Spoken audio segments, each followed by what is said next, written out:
Welcome to Washington Today on C-SPAN Radio for Thursday, June 13, 2024. Supreme Court keeps in place access to the abortion pill mifepristone, ruling unanimously that doctors and groups who brought the case claiming the FDA decision to make the drug more available was inappropriate did not have standing to sue.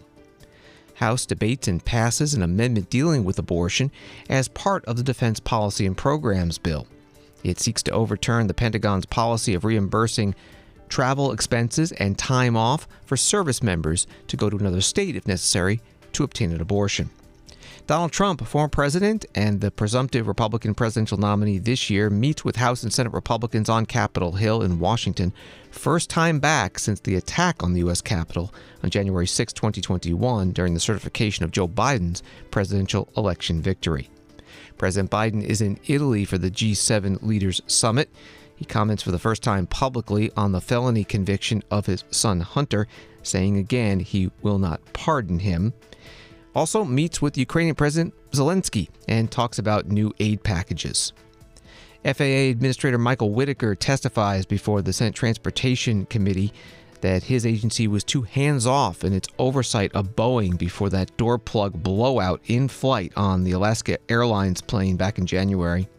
And Microsoft President Brad Smith is before the House Homeland Security Committee on cybersecurity failures that allowed a Chinese hacking team to infiltrate Microsoft's email systems last year, compromising many U.S. government departments. From Bloomberg Law, the U.S. Supreme Court preserved full access to a widely used abortion pill in a case that carried major stakes for reproductive rights and election year politics. The court unanimously overturned a federal appeals court ruling that would have barred mail-order prescriptions for mifepristone, the drug now used in more than half of U.S. abortions. The lower court ruling would have reduced abortion access even in states where reproductive rights have broad support. The court stopped short of affirming Food and Drug Administration decisions to loosen restrictions on mifepristone starting in 2016. The majority instead said the anti-abortion doctors and organizations that sued lacked legal standing because they aren't directly affected by the FDA's actions. That reporting from Bloomberg Law. Vice President Kamala Harris spoke about the decision at the start of an event at the White House on a different topic, Pride Month. So before we get started, I just want to quickly address the Supreme Court's ruling today on medication abortion. This is not a cause for celebration because the reality is certain things are still not going to change. We are looking at the fact that 2/3 of women of reproductive age in America live in a state with a Trump abortion ban. This ruling is not going to change that.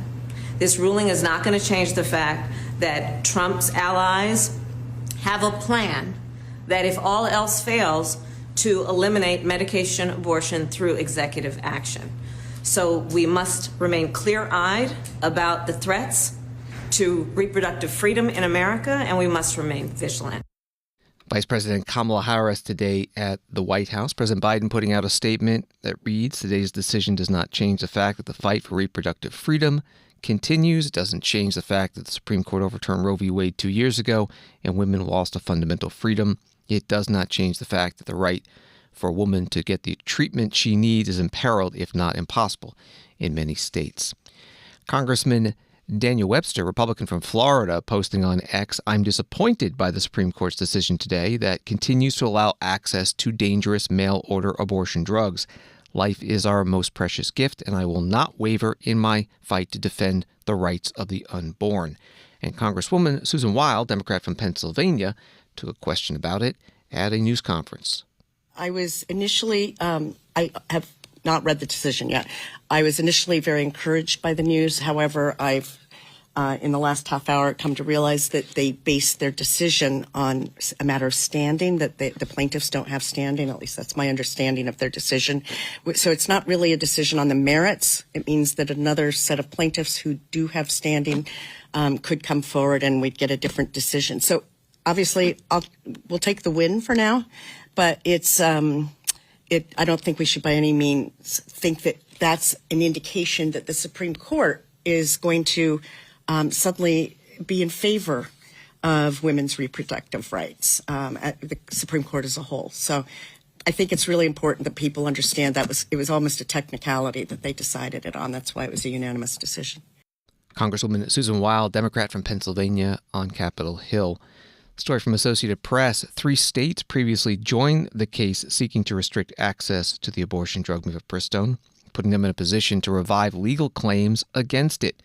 One of those states was Kansas, where State Attorney General Chris Kobach said in a statement Thursday that the states are better positioned to challenge access to the drug. He said in a statement, it is essential that this case continue in order to ensure that the FDA operates within the law. Abortion policy also came up in an amendment today on the House floor to the annual Defense Policy and Programs Bill, known as the NDAA, or National Defense Authorization Act. The amendment would prohibit service members stationed in states that restrict abortion from being reimbursed to cover expenses related to travel or leave time to go to another state to obtain an abortion. The sponsor of the amendment is Congresswoman Beth Van Dyne, Republican from Texas. In 2022, President Biden issued a new Department of Defense policy using taxpayer dollars to fund time off, lodging, and travel expenses for elective abortions. My amendment will stop this unlawful practice and return to the high protections codified in law. In recent years, President Biden and many of my Democrat colleagues have embraced a radical pro-abortion stance, going so far as to push to federally legalize abortion for any reason up until the moment of birth. I'm not sure why we have gone from wanting abortions to be safe, legal, and rare to encouraging taxpayer-funded abortion on demand, but here we are. They can't define a single limitation that they would support on elective abortions.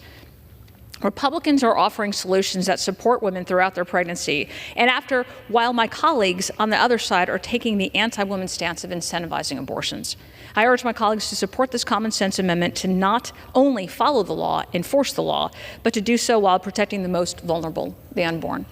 Congresswoman Beth Van Dyne, Republican from Texas, on the House floor. Opposing the amendment, Congresswoman Chrissy Houlihan, Democrat from Pennsylvania. It truly saddens me to be here yet again having the same conversation we had last year, yet again standing before this chamber as a woman, yet again a woman who has actually served and actually worn a uniform and actually was a mother in uniform. Here I am yet again defending our servicewomen and men's members' right to seek the medical care that they need when they're serving our country.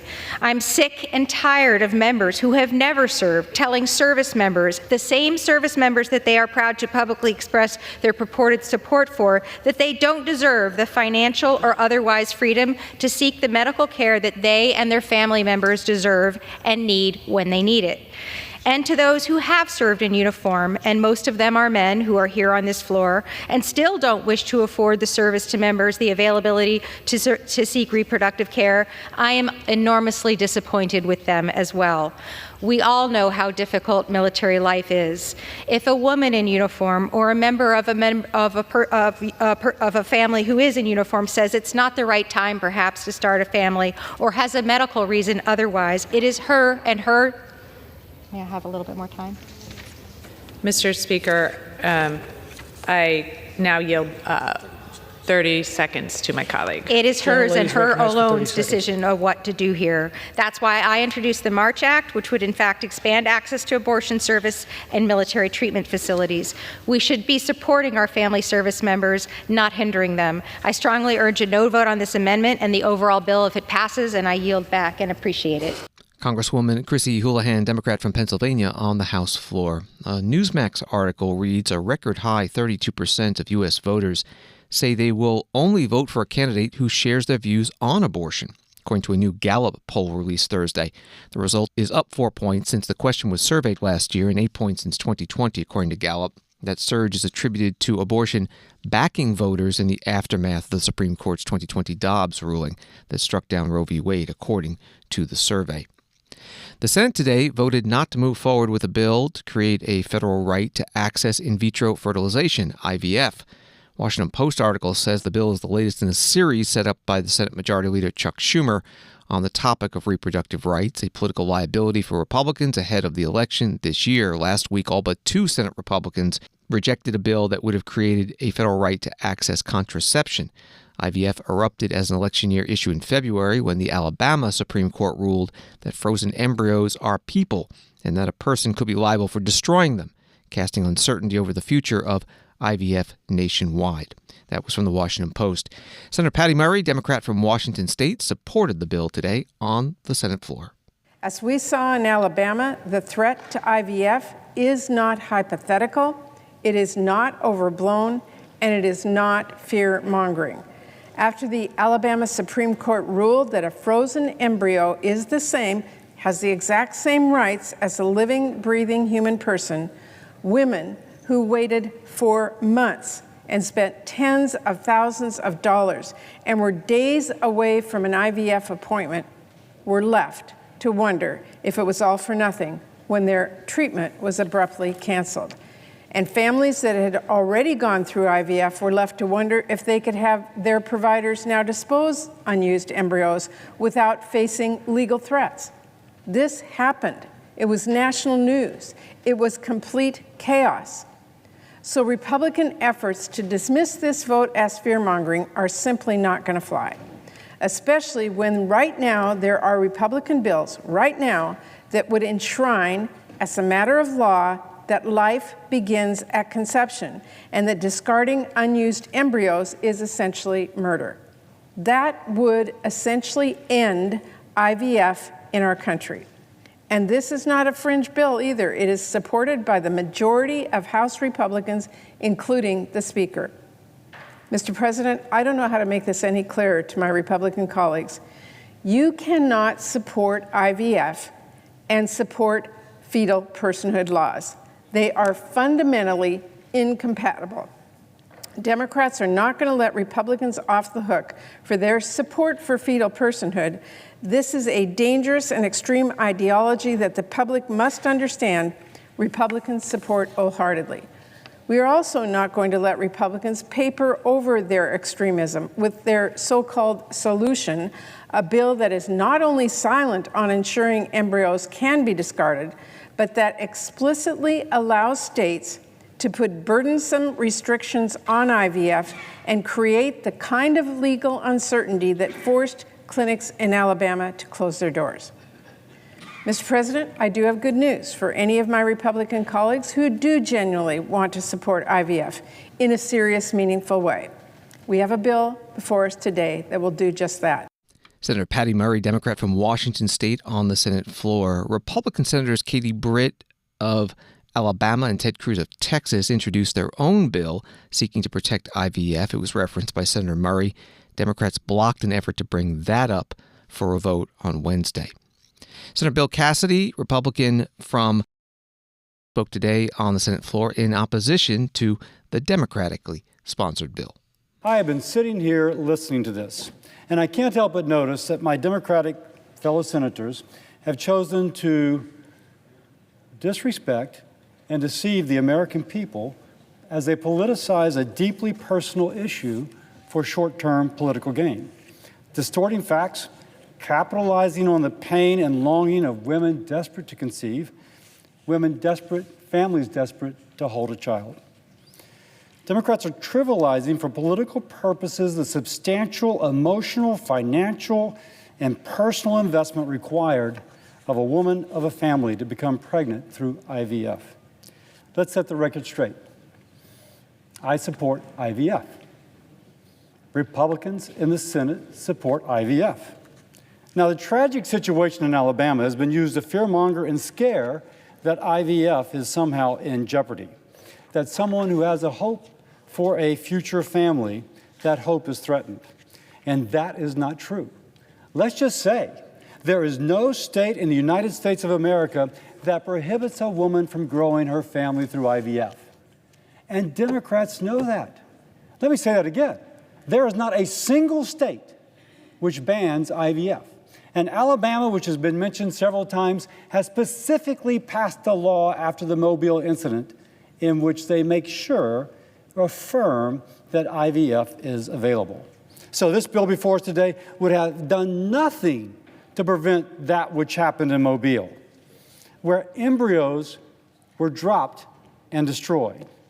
Senator Bill Cassidy, Republican from Louisiana, on the Senate floor. The Senate voted 48 to 47 to move forward with this bill. It needed 60 votes. 2 Republicans voted yes, Susan Collins of Maine, Lisa Murkowski from Alaska. And one procedural note, the Senate Majority Leader Chuck Schumer, Democrat from New York, changed his vote from yes to no to allow for another vote to take place in the future. Story from USA Today, former President Donald Trump talked about backing his fellow Republicans on the campaign trail this fall and started laying out a conservative wish list on issues ranging from tariffs to abortion rights as he met with Republican lawmakers in Washington on Thursday. It's not uncommon, writes USA Today, for presumptive presidential nominees to meet with lawmakers from their party to plot their agenda should they win in an election year. But this trip marks the first time Trump has returned to Capitol Hill since leaving office nearly 4 years ago, and when a mob of his supporters stormed the Capitol building on January 6, 2021. And the article notes the visit comes after Donald Trump was convicted by a New York jury in his hush money trial and weeks before he's slated to be formally nominated at the Republican National Convention. Donald Trump met first with the House Republicans. That was in the morning, and then in the afternoon with the Senate Republicans, both at locations near but not in the U.S. Capitol building itself. After the House meeting, Speaker Mike Johnson, Republican from Louisiana, spoke with reporters. This is a great leadership team, and it was our great pleasure to host the president this morning, the 45th president, who will soon to be reelected as the 47th president. President Trump brought an extraordinary amount of energy and excitement and enthusiasm this morning. That is what we're seeing in the party throughout the country. Many of us are traveling the country. I do it endlessly. I've been in 29 states and done events in 123 cities, and we go to blue states and swing districts and everywhere in between. And there is something happening in the country. That's the phrase I used to introduce the president this morning, and he repeated the phrase a number of times in his own remarks because he's feeling and seeing that as well. He had 107,000 people turn out to a rally in New Jersey. He's going coast to coast as we are, and we're all seeing the same thing. People recognize right now in this country that this will be the most consequential election, certainly of our lifetimes and probably maybe in the last century or more in America. Everything is at stake. The Biden administration and President Biden have made a mess of every area of public policy, and everyone in the country knows it. And so they're anxious for answers. They want a response to the things that have them so fed up, and our party is there to provide them.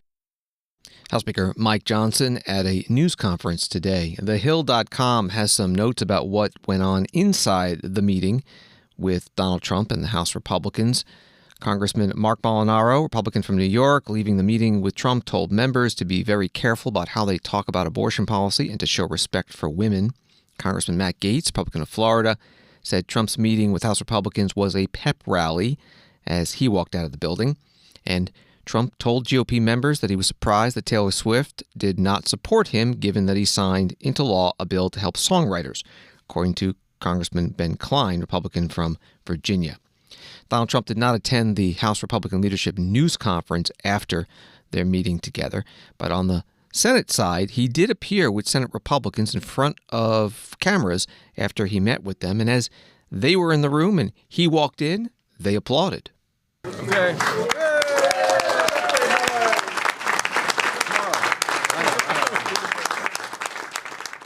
Donald Trump then made a 4-minute statement, took no questions. Well, thank you very much. This was a great meeting. There's tremendous unity in the Republican Party. We want to see borders. We want to see strong military. We want to see money not wasted all over the world. We don't want to see Russian ships right off the coast of Florida, which is what they are right now. That's unthinkable. We want to see just success for our country. And we don't have success right now. We have inflation that's killing everybody. We have levels of inflation that nobody's seen for, they say 42 years, they say 53 years, and they say 75 years. I would say probably all of them are wrong. Probably we've never seen levels like this before. And we're going to end that. We're going to bring back our jobs. We're going to bring back common sense to government. We're going to have strong borders, and we're going to have people come into our country, but they're going to come in legally. They're not going to pour in from prisons all over South America and all over the world. And it's not just South America, by the way. It's all over the world. And we're not going to have them pour in from mental institutions, which is where they're coming from, large numbers, and large numbers are terrorists, and we're not going to have this.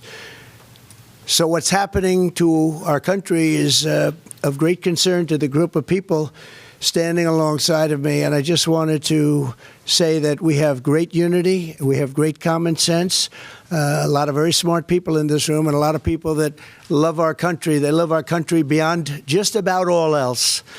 And the only thing that maybe supersedes it is their family and maybe their faith in certain instances, and that's very nice. But they want this country to be great again, and we're going to make it great again. And so I just want to thank the Republican Senate, and I want to thank also the House. We met, as you know, with the full House, Republican House today, and we had a tremendous meeting with them also, and there's great unity.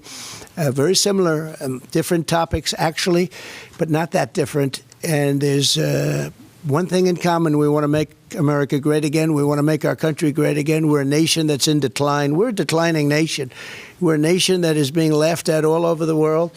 We have a leader that's being laughed at all over the world.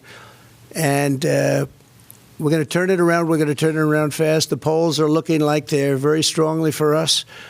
And no matter where you look, in fact, a lot of states that people thought weren't in play are very strongly in play. Some we're actually leading in. But we have to get elected. We have to take this beautiful place, and we have to make it really something very special again. Right now, it's not special. Right now, it's being scorned and being used as an example of when they look at the crime on the streets, when they look at all of the problems that we have, they're using us as a bad example of democracy. And they're getting away with murder, and we're not going to let it happen. So I just want to thank you for coming, and I want to thank everybody here. You're all either elected or you're going to be elected again and reelected, and I'm with every one of you, and you know that. I'll be with you always.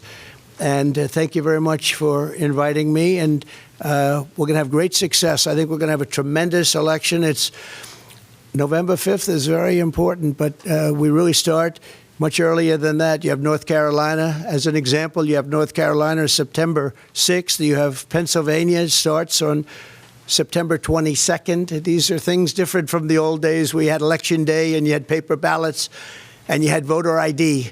Unfortunately, maybe someday we'll get back to that. But you don't have that right now. But this is an outstanding group of people. I'm with them 1,000%. They're with me 1,000%. We agree just about on everything, and if there isn't, we work it out. And I've had a really great relationship with just about everybody here, and just about all of the senators. And if it wasn't fantastic, it gets worked out. And we have one thing in mind, and that's making our country great. So thank you all very much. We appreciate you being here. Thank you very much. Donald Trump, former president and the expected Republican presidential nominee this year, meeting with a group of Senate Republicans today in Washington at the National Republican Senatorial Committee headquarters. That's the organization that raises money and supports Republican Senate candidates. Another article from thehill.com, the Senate Republican leader Mitch McConnell of Kentucky on Thursday spoke and shook hands with former President Trump during a meeting at the NRSC, the first time the two leaders have spoken since their falling out in 2020. McConnell told reporters after the meeting, "We had a really positive meeting. He and I got a chance to talk a little bit, shook hands a few times. It was an entirely positive meeting. I can't think of anything out of it to tell you that was negative."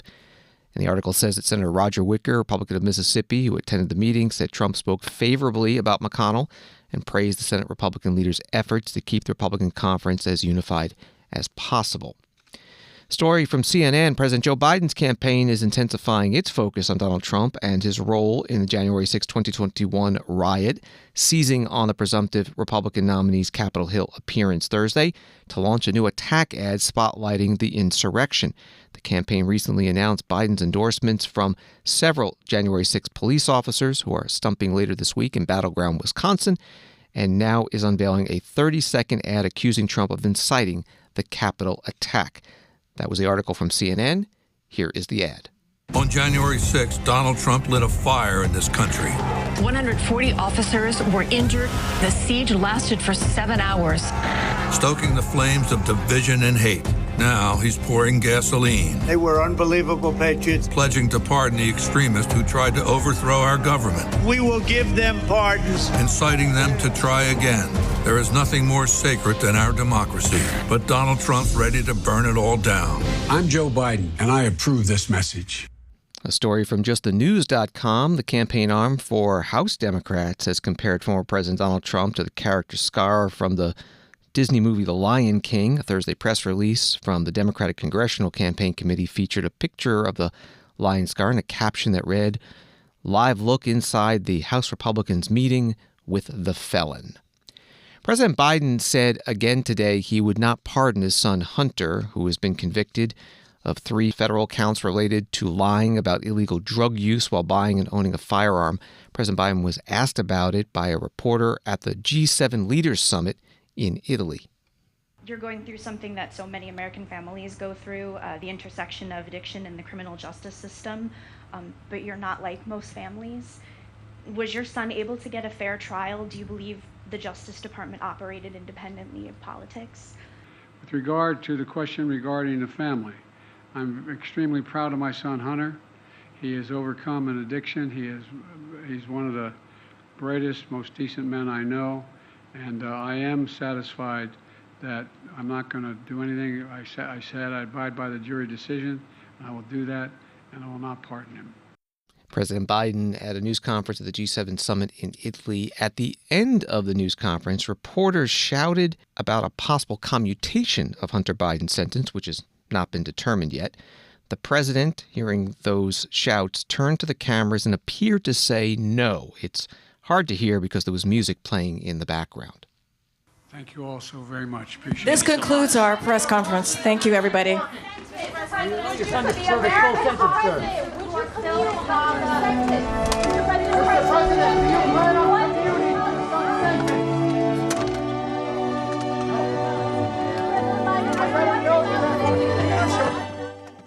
Again, the end of the news conference with President Biden, and in the video, he appears to turn to the camera and his mouth mouths the word no.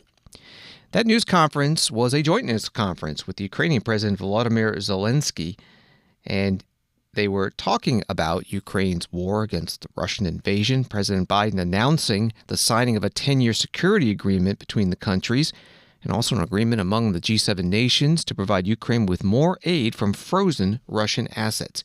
Here's part of the President Biden's opening statement. Last year at the NATO summit in Lithuania, the United States brought together every member of the G7 to sign a joint declaration of support for Ukraine. 25 additional countries joined us quickly. Each agreed to forge a long-term bilateral commitments with Ukraine.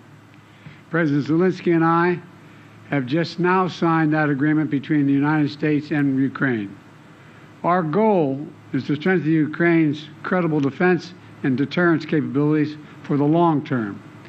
A lasting peace for Ukraine must be underwritten by Ukraine's own ability to defend itself now and to deter future aggression anytime in the future. The United States is going to help ensure that Ukraine can do both, not by sending American troops to fight in Ukraine, but by providing weapons and ammunition, expanding intelligence sharing, continuing to train brave Ukrainian troops at bases in Europe and the United States, enhancing interoperability between our militaries in line with NATO standards, investing in Ukraine's defense industrial base so in time they can supply their own weapons and munitions, working with Ukraine's partners to build a future force that is strong, sustainable, and resilient, and supporting Ukraine's economic recovery as well as its energy recovery after Russia has repeatedly targeted Ukraine's energy grid with massive attacks in the futile attempt to break the will of the Ukrainian people. All these lines of efforts and others are laid out in this agreement. Additionally, the G7 achieved a significant outcome this week on the matter of Russia's frozen assets in Europe and other places outside of Russia. Back in 2022, 2 days after Russia's invasion, Members of the G7 and the European Union worked together to freeze $280 billion in Russian central bank funds outside of Russia. I'm very pleased to share that this week, the G7 signed a plan to finalize and unlock $50 billion from the proceeds of those frozen assets, to put that money to work for Ukraine. Another reminder to Putin, we're not backing down. In fact, we're standing together against this illegal aggression. President Biden at a joint news conference with Ukrainian President Zelensky at the G7 summit in Italy. One of the questions from the reporters to both of the leaders was about Ukraine's request, long-standing, for air defense systems. For both leaders. So today, during the G7 meeting, the discussion focused on developing Ukraine's air defense system based on the most advanced Western complexes and also on enhancing long-range capabilities. So my question is, can you provide any details on the initiative and about the readiness of our allies to take part in it? Thank you. I'd be happy to respond to that. We have acquired commitment from 5 countries so far for Patriot batteries and other air defense systems, as well as we've let it be known to those countries that are expecting from us air defense systems in the future that they're going to have to wait. Everything we have is going to go to Ukraine until their needs are met, and then we will make good on the commitments we made to other countries. I think President Biden already answered your question. Really, he knows, and all other partners, they know that urgently we need 7 Patriot systems. Yes, to save our cities, not all of them, it's a pity, but urgently 7. And we discussed the possibility of having 5 of them. It's true, but the partners work on it. It doesn't mean that tomorrow we will have these 5 systems, but we see in the closest future good result for Ukraine. You'll have some relatively quickly. President Biden and Ukrainian President Zelensky, joint news conference at the G7 summit in Italy. AP reporting from Moscow that U.S. journalist Evan Gershkovich, who has been jailed for over a year in Russia on espionage charges, will stand trial in the Ural Mountains, where he was detained, authorities said Thursday. An indictment of the Wall Street Journal reporter has been finalized, and his case was filed in regional court. There was no word on when the trial would begin. Gershkovich, 32 years old, is accused of gathering secret information on orders from the CIA about a facility in the region that produces and repairs military equipment. The Prosecutor General's office said in a statement revealing for the first time the details of the accusations against him. The State Department spokesperson Matthew Miller talked about this today. I'd like to ask first on Evan Gershkovich and he's being charged with espionage, including working for the CIA and going now on trial. Is there any? What is your reaction? Is there any credibility to the charges in your understanding? How do you see it playing out? No, there's absolutely zero credibility to those charges. We have been clear from the start that Evan has done nothing wrong. He should never have been arrested in the first place. Journalism is not a crime. The charges against him are false, and the Russian government knows that they are false. He should be released immediately. And I can tell you that on behalf of the United States government, we will continue to work to bring home Evan Gershkovich and Paul Whelan every day. It's something that we are constantly working on and constantly pursuing. Can I follow up on Evan? Yeah.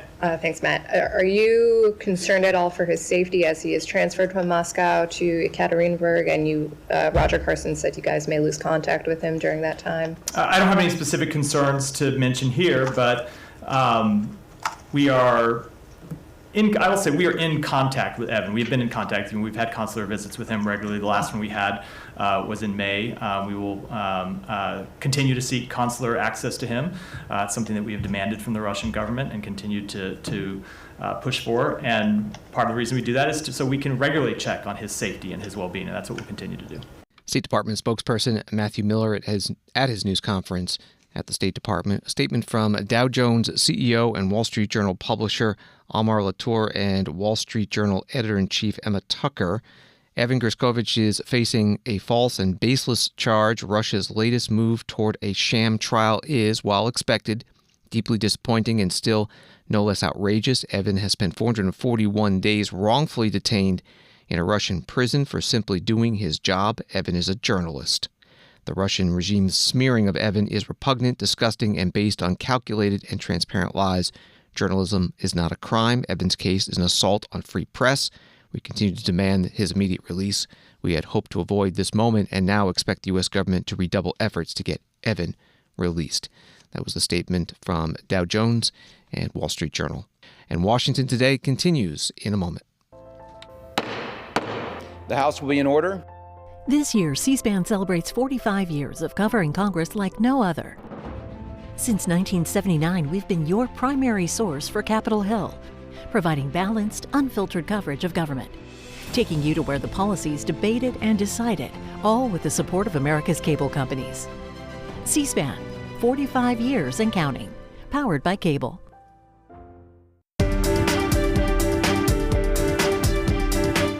Welcome back to Washington Today, available as a podcast on the C-SPAN Now mobile app. It's free and wherever you find your podcasts. U.S. Treasury Secretary Janet Yellen, writes Reuters, said on Thursday that U.S. public investments that attract private capital are crucial to promote sustainable and inclusive growth over the long term, but warned that China's model of massive state industrial subsidies were unacceptable to the world. Yellen said in prepared remarks to the Economic Club of New York that the traditional Republican model of supply-side economics relies too heavily on tax cuts to spur investment and has failed to benefit enough workers. Yellen's speech to top business executives and Wall Street leaders marked a rebuttal of sorts to a presentation that Republican presidential candidate Donald Trump was expected to deliver to U.S. CEOs in Washington on his economic vision for a second term in the White House. That was from Reuters. During the Q&A portion with Secretary Yellen at the Economic Club of New York, she was asked about the state of the U.S. economy, and during her answer, she spoke about inflation. Inflation, which we're all focused on, has eased considerably.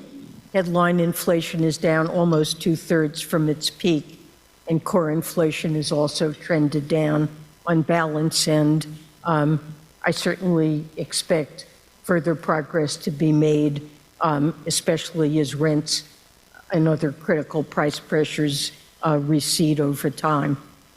That said, Americans are clearly very concerned about the cost of living, and addressing the high cost of living remains a top economic priority for the president.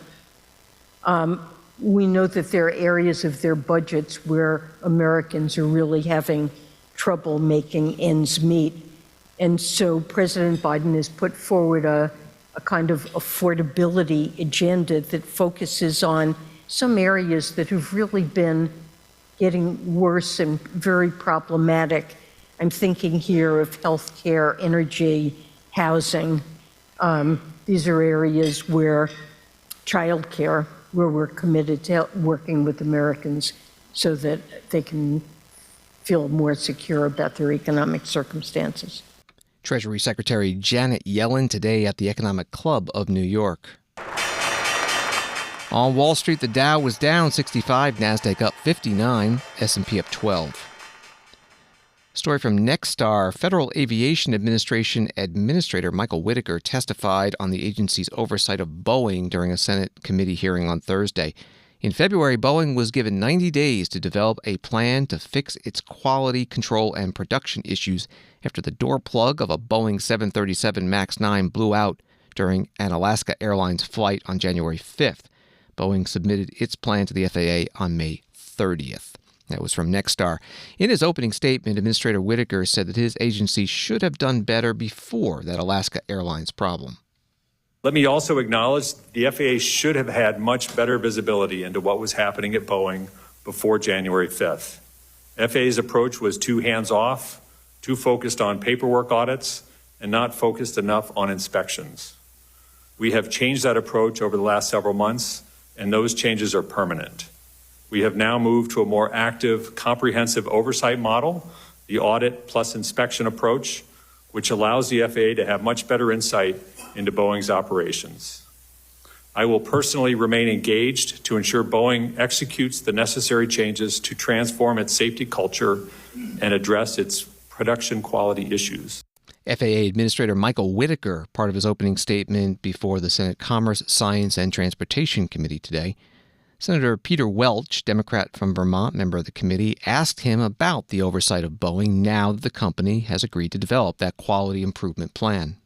You had the chance to be working with Boeing, and I want to give you an opportunity to explain your view of their level of cooperation and how that extremely important process went. Thank you for the question, sir. We've had very intensive interactions with Boeing since this incident on January 5th, including a meeting with the entire executive team early after, and then just a couple weeks back. I will say there has been a shift in tone over that period of time, and of course there have been some personnel changes over that period of time as well. We have worked closely with Boeing throughout that period on the comprehensive plan. It was not an assignment to slide under the door at the end of the 90 days, so we had a lot of input into that process. And I think we have ended up with a comprehensive plan. It covers all the elements we think it needs to be covered, but it is a roadmap. It is going to adjust to circumstances as it gets deployed.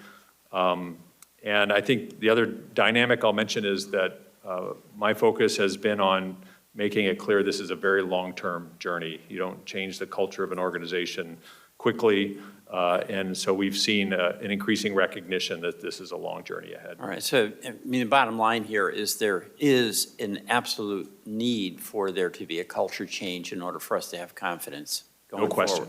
No question. The second thing is the 90-day plan they put in place. That's good. But what's the accountability? How will we know that there has been follow through and they just don't kind of walk away from the follow through to make it work? That is really the core issue, and Chair Cantwell mentioned that in her opening comments. I think there are a number of things that we're doing. We are not putting together a plan and then setting them off and hoping that it gets executed. We will be closely working with them. We will have boots on the ground at their facilities, so we will be able to interact with the employees directly and have a sense of what's going on. We will be able to monitor the deployment of the SMS and quality assurance programs. We will continue to have audits, and importantly, we have capped production, so we have an ability to ensure that they're executing. FAA Administrator Michael Whitaker questioned by Senator Peter Welch at today's Commerce, Science, and Transportation Committee hearing. Story from Reuters. Microsoft President Brad Smith appeared before the House Representative panel on Homeland Security on Thursday, where he fielded questions about the company's security practices after Chinese hackers breached its systems this last year. China-linked hackers stole 60,000 U.S. State Department emails last year by breaking into the tech giant systems, while a Russian group separately spied on Microsoft senior staff emails earlier this year, according to the company's disclosures. In a scathing report in April, the Cyber Safety Review Board, formed by U.S. Secretary of Homeland Security Alejandro Mayorkas, slammed Microsoft for its lack of transparency over the Chinese hack, which the board said had been preventable. That was from Reuters. Here's part of the hearing. Congressman Clay Higgins, Republican from Louisiana, questioning Brad Smith.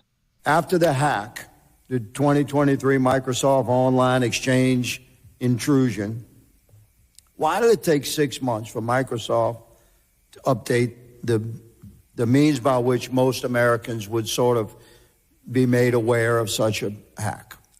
Well, first of all, I appreciate the question. It's one that I asked our team when I read the CSRB report. It's the part of the report that surprised me the most. You know, we had 5 versions of that blog, the original, and then 4 updates.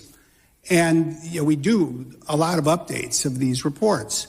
And when I asked the team, you know, they said the specific thing that had changed, namely a theory, a hypothesis about the cause of the intrusion, you know, changed over time, but it didn't change in a way that would give anyone useful or actionable information that they could apply. Okay, so you see, Mr. Smith, respectfully, that answer does not encourage trust, and regular Americans listening are going to have to move the tape back on a Microsoft instrument and listen to what you said again. But you didn't do it. I mean, you're Microsoft. You had a major thing happen, and the means by which you communicate with your customers was not updated for 6 months. So I'm just going to say I don't really accept that answer as thoroughly honest, but I need to move on. No, could I just say to another question? I said the same thing, and we had the same conversation inside the company. Okay, I accept that. Congressman Clay Higgins, Republican from Louisiana, questioning a witness, Microsoft President Brad Smith, at today's House Homeland Security Committee hearing. Personal data security was also a topic at today's House Financial Services Committee hearing with the director of the Consumer Financial Protection Board, the CFPB, Rohit Chopra. The U.S. has to lead when it comes to a competitive and innovative market of the future, and at the same time, this cannot be at the expense of unchecked surveillance like we have seen in China and other markets. I see this as a critical issue with high stakes for our economy, our national security, and our liberty. For over 50 years, the House Financial Services Committee has played a major role to protect data in our society. The Fair Credit Reporting Act is one of America's only data protection laws that covers all background reports assembled about Americans for use and sale by third parties. The FCRA includes meaningful restrictions to prevent abuse and misuse of data. Section 1033 of the Dodd-Frank Act provides consumers with the right to access and control their personal data. And the CFPB takes very seriously our mandate when it comes to these laws on privacy and data protection. We're progressing towards finalizing open banking rules to develop data sharing standards that are secure and have privacy protections when people transfer their personal financial data to competing companies. We finalized a key part of the framework last week, which will set the stage for finalizing the rest of the rule this fall. We're also moving forward to propose a rule under the Fair Credit Reporting Act to restrict uses of certain sensitive data by so-called data brokers, who are assembling dossiers about each of us without our consent or permission. We are pursuing this as part of a broader government effort, a bipartisan effort to protect our national security and our service members from countries of concern that might seek to purchase and exploit sensitive data on Americans. We see how this is not just for fraud, but this is also to undermine our country. Consumer Financial Protection Bureau Director Rohit Chopra testifying before the House Financial Services Committee. Thanks for listening to Washington Today. Subscribe to C-SPAN's free evening newsletter, Word for Word, and you'll get the stories making headlines in Washington sent to your inbox every day. Sign up at cspan.org/connect. Have a good night.